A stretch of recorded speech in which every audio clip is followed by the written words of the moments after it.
4 to 8 lakh rupees 5%, 8 to 12 lakh rupees 10%. So budget 2025 आ चुका है भाई। आज के डेट में निर्मला सीतारमण जी जब मतलब अनाउंस कर रहे थे ना, तो एक तरह से आप कह सकते हो मतलब पोर पीपल और साथ साथ मिडिल क्लास विद जो सैलरीड है वो उसके तो पूरा बल्ले बल्ले हो गए। क्योंकि अगर मैं आपको दिखाऊं, देखो यहाँ पे अगर आप इनकम टैक्स रिजीम देख पाओ तो 4 लाख तक जो है यहाँ पे नील बताया गया है, लेकिन एक्चुअली 12 लाख तक नील है। ठीक है, ये देखो बजट 2025 इनकम टैक्स चेंजेस। ठीक है, finance minister Nirmala Sitharaman proposed sweeping tax reform for middle class in budget 2025. Okay, from zero tax on income up to 12 lakh. This is amazing. ठीक है, 12 लाख अगर आपकी ईयरली अर्निंग है तो आपको कोई टैक्स देने की जरूरत नहीं है भाई, बिल्कुल जीरो टैक्स है। बट फिर यहाँ पे अगर आप देखोगे तो ये क्या बता रहा है इनकम टैक्स रिजीम में, देखो 0 से 4 लाख तक नील है, 4 से 8 लाख 5% देना पड़ेगा, 8 से 12 लाख 10% देना पड़ेगा, और 12 से 16 लाख 15% टैक्स देना पड़ेगा, 16 से 20 लाख 20%, और 20 से 24 लाख 25%, एंड 24 लाख से ज़्यादा जो मतलब ईयरली अर्निंग करता है उसको 30% देना पड़ेगा। तो ये क्या है बेसिकली, तो देखो इसको मैं आपको डिटेल में समझाता हूँ। सबसे पहले तो आप ये जान लो कि अगर आप सैलरीड हो, ठीक है, एंड आप 12 लाख उससे नीचे कमा रहे हो ना, 12,75,000 कमा रहे हो, तो आपको नील बिल्कुल मतलब टैक्स देने की जरूरत नहीं है। उसके बाद आपको टैक्स देना पड़ेगा, किस प्रकार से वो मैं आपको बता दे रहा हूँ। ठीक है, अगर मान लो कि आपका जो अर्निंग है वो 13 लाख हो गया है, मतलब 12,75,000 से ऊपर चला गया, आप सर्विस होल्डर हो, सर्विस होल्डर ना होके कोई और है जिसका सैलरी जो है 12 लाख से ज्यादा हो गया, तो उसको क्या करना पड़ेगा, उसको फिर सारे के सारे पैसे में टैक्स देना पड़ेगा, मतलब 12 के 12 लाख में टैक्स देना पड़ेगा। लेकिन किस प्रकार से वो मैं बता देता हूँ। देखो स्लैब वाइज होगा, ये बिल्कुल स्लैब वाइज होगा। किस तरीके से, आपको 1 से 4 लाख तक मतलब 0 से 4 लाख तक कोई भी टैक्स देना नहीं पड़ेगा। मान लो आपने 13 लाख अर्निंग की है, तो 13 लाख में जो 12 लाख तक कमा रहा है उसके लिए तो नील है, ठीक है, उसको कुछ भी नहीं देना पड़ेगा। अगर आप 12 लाख से ऊपर कमा रहे हो, 13 लाख 14 लाख 15 लाख 16 लाख या फिर 20 लाख कमा रहे हो, तो उसके बाद आता है टैक्स। तो फिर टैक्स आपको कितने में देना पड़ेगा, पूरा का पूरा अमाउंट में देना पड़ेगा। किस तरीके से, पहले तो 0 से 4 लाख देना नहीं पड़ेगा, उसके बाद मान लो 13 लाख कमा रहे हो, तो उसके बाद क्या होगा, 4 से 8 लाख तक आपको 5% में देना पड़ेगा। तो 5% आपके आ जाते हैं 20,000, मतलब 20,000। ठीक है, अगला जो 4 लाख आपका होगा मतलब 8 से लेकर 12 तक,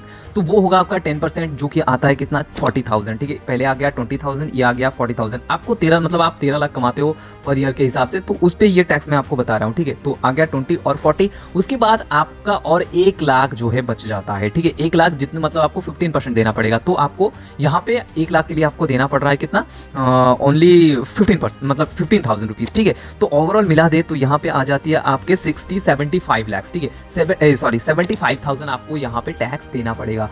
एंड अगर आप सर्विस होल्डर हो तो 75,000 को तो मतलब आपको ऐसे ही छूट मिल जाएगा। ठीक है, उसके बाद बचता है कितना, 25,000 रुपए, मतलब 13 लाख आप कमा रहे हो तो 25,000 रुपए और बचता है, जिसमें आपको 30% मतलब 20% का देना, जिसमें आपको 15% का देना है, तो उसमें आता है 3-4 हज़ार के करीब करीब ऐसा कुछ आ जाता है। तो अगर आप सर्विस होल्डर हो तो उस केस में आपको 15,000 से मतलब घट के वो 4-5 हज़ार के करीब आ जाता है। तो इस केस में आपको 65,000 का आपको टैक्स देना पड़ेगा, 13 लाख अगर आप पर मंथ के हिसाब से अर्निंग कर रहे हो तो। ठीक है, तो इस तरीके से है। तो ये जो चीज़ है इसको देख के आप लोग डर मत जाना, बहुत सारे ऐसे मतलब बेकार लोग हैं जो कि आपको मतलब ऐसे ही भूल भाल जो है सिखाते हैं एंड आप भड़क जाते हो। उसके बाद मतलब बहुत सारे ऐसे हैं ना जो क्या कहते हैं प्रो किसी पार्टी के प्रो लोग, तो वो क्या करते हैं, वो आके भूल भाल आपको समझाते हैं, जिससे आप जो है मोटिवेटेड भी हो जाते हो एंड दैट्स वाई मतलब आप उल्टा पुल्टा समझने लगते हो। तो यहाँ पे मैंने आपको सही तरीके से मतलब समझा पाया है। अब देखो, क्योंकि यहाँ पे गरीब लोगों को और मिडिल क्लास को राहत दे दिया गया है टोटली, तो इससे बहुत बड़ा इम्पैक्ट पड़ा भाई। किस सेक्टर में, एफएमसीजी सेक्टर में बहुत बड़ा इम्पैक्ट पड़ा भाई। अगर मैं तुमको दिखाऊं, देखो हिंदुस्तान यूनिलीवर का शेयर आज नीचे का कोई मतलब सीन नहीं है। ठीक है, एकदम यहाँ से यहाँ आता है फिर सीधा ऊपर जाता है। 4% की आज जो है इसने आपको रिटर्न दे दिया है। अगर देखा जाए तो भाई नेस्ले इंडिया ने 5% का आज जो है रिटर्न दिया है, सीधा ऊपर गया है। देखो यहाँ से यहाँ आने के बाद एकदम इतना तेजी से ऊपर गया था। ठीक है, उसके बाद देखा जाए तो वरुण बेवरेज आप देख सकते हो, थोड़ा सा कंसोलिडेशन के बाद सीधा यहाँ से भाई ऑलमोस्ट 4% की जो है छलांग। ब्रिटानिया देख सकते हो यहाँ से सीधा यहाँ आता है, थोड़ा सा नीचे आता है, फिर एकदम फ्लैट ऊपर। ठीक है, ऑलमोस्ट 2.5% का। और गोदरेज कंज्यूमर प्रोडक्ट्स देख सकते हो यहाँ पे आज 6% का रिटर्न है भाई, 6% का रिटर्न। ठीक है, अगर आप डाबर का देखोगे तो डाबर इंडिया में भी आज जो है अच्छा खासा रिटर्न आपको देखने के लिए मिला है।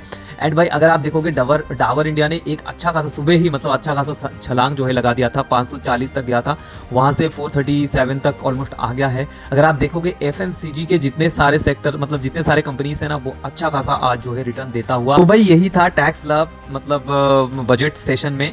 आई होप आपको समझ आ गया होगा। कुछ भी क्वेरीज हो सीधा इंस्टाग्राम पे पूछो और एंड फॉलो जरूर से कर लेना। Thank you, signing out.